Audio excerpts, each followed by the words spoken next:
Assalamualaikum, perkenalkan nama saya Tasya Fitri Aziza dari mahasiswa dari program studi Teknik Infrastruktur Sipil dan Perencanaan Arsitektur Sekolah Vokasi Universitas Diponegoro dengan NIM 400305246500148. Pada video ini saya akan menjelaskan tentang data yang diperoleh dari hasil pengujian sondir atau CPT dan SPT atau Standard Penetration Test, serta bagaimana data tersebut digunakan untuk menentukan karakteristik dan daya dukung tanah pada perencanaan fondasi. Nah, di sini ada pengujian sondir CPT dan SPT atau Standard Penetration Test. Cone Penetration Test atau CPT. Uji sondir atau Cone Penetration Test CPT merupakan pengujian lapangan yang dilakukan dengan menekan konus logam ke dalam tanah secara terus-menerus menggunakan alat sondir.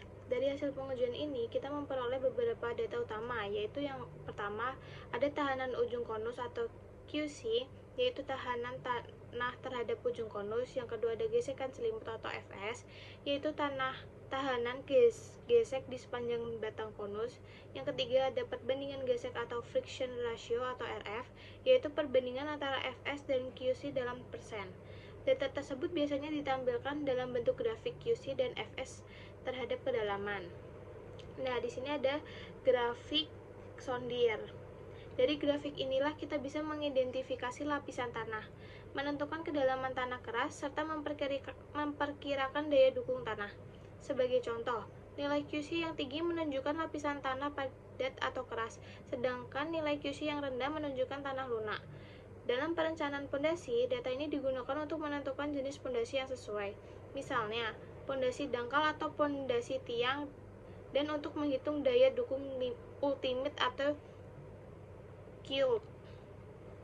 Lalu ada Standard Penetration Test atau uji SPT, yaitu pengujian yang dilakukan dengan cara menjatuhkan palu seberat 63,5 kg dari ketinggian 76 cm untuk memukul tabung sampel ke dalam tanah. Dari uji ini kita mendapatkan nilai NSPT, yaitu jumlah pukulan yang diperlukan untuk menembus 30 cm terakhir dari tabung. Nilai SPT ini sangat penting karena bisa digunakan untuk yang pertama, menentukan kepadatan relatif tanah pasir atau konsistensi tanah lempung, menghitung daya dukung tanah berdasarkan rumus empiris.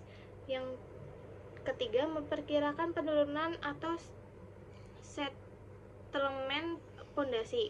Selain itu, dari pengujian SPT kita juga bisa memperoleh sampel tanah untuk dianalisis di laboratorium.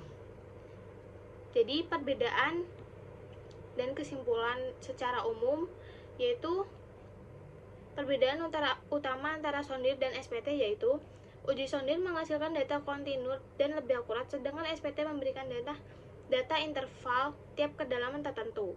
Sondir tidak mengambil sampel tanah, tetapi hasilnya cepat dan rinci.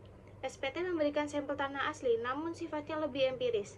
Kesimpulannya, kedua pengujian ini saling melengkapi. Data sondir digunakan untuk mendapatkan profil tanah dan nilai daya dukung yang lebih detail, sedangkan data SPT digunakan untuk verifikasi dan analisis empiris dalam perencanaan fondasi.